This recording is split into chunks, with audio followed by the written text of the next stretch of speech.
This is the first of two remarkable shows with Karen Gedney, an MD who wrote a very powerful account of her role as a prison doctor in one prison in Nevada. The title of this book was 30 Years Behind Bars. It was certainly an eye-opener for me. Well, the question is, why on earth did you become a prison doctor?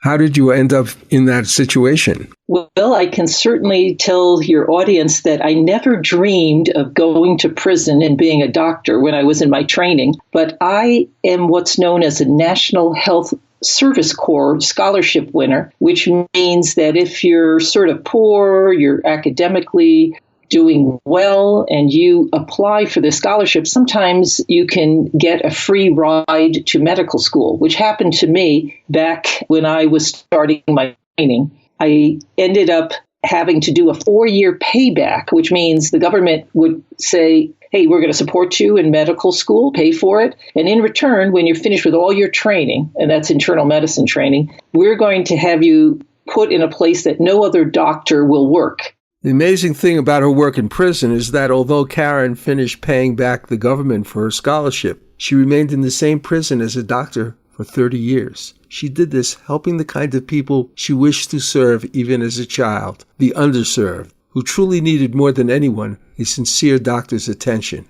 When Karen began her career, it was during the first major outbreak of AIDS. It was then she began to see that many decisions regarding treatment of any prisoners were not simply practical, but political. You can imagine in a prison, there's the issue of, do they work in a culinary? Now, from a medical standpoint, there's no reason they can't work in a culinary, but the warden made political decisions, like, I'm not going to allow guys who are positive to work in the culinary because then I open myself to potentially a riot, things like that. Yeah, well, I imagine from reading your book particularly that there were a lot of decisions that were made by wardens that were political. Absolutely. As a matter of fact, it's really interesting. One of the things that I found that amazing kind of was you were very, and we'll go into this more, but you were very active in developing programs at one point, and they were very successful. And then you get a new warden, and boom, they disappear. And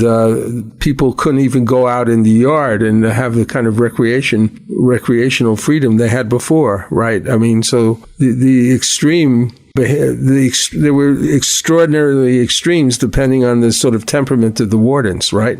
Yeah, that's absolutely true. When you look at my career, which is 30 years, I lived through about 9 or 10 wardens. And they, let's just say, mindset-wise and politically, they swung from the light to the dark and then back and forth again. And when you had a warden who had what I will call a growth mindset versus a fixed mindset, in the growth mindset, they had the belief system that, well, can we change things to improve? And we are willing to take risks. And we believe that people can change with exposure to education and vocation and work. I enjoyed working under their leadership. When I had a warden who had a fixed mindset, who felt we've always done it that way, don't tell me we can do anything better, and no one ever changes, and if their mouth is moving, they're lying, and they've got nothing coming. That was miserable to work under when you're a doctor.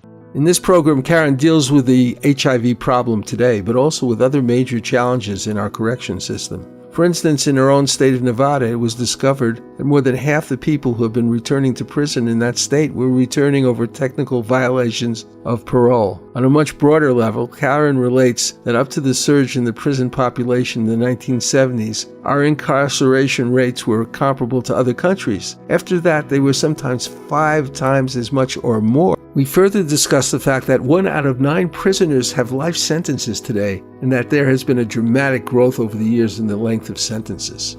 In this first interview, we'll gain a much more real-world knowledge of the prison system that you generally gain from mainstream media. It is no wonder that compassionate people like Karen have taken up the cry for reform. Join us today for an exciting discussion with Karen Gedney, MD, author of 30 Years Behind Bars, currently a speaker giving her informed view as how to create a better, more just, more effective prison system today.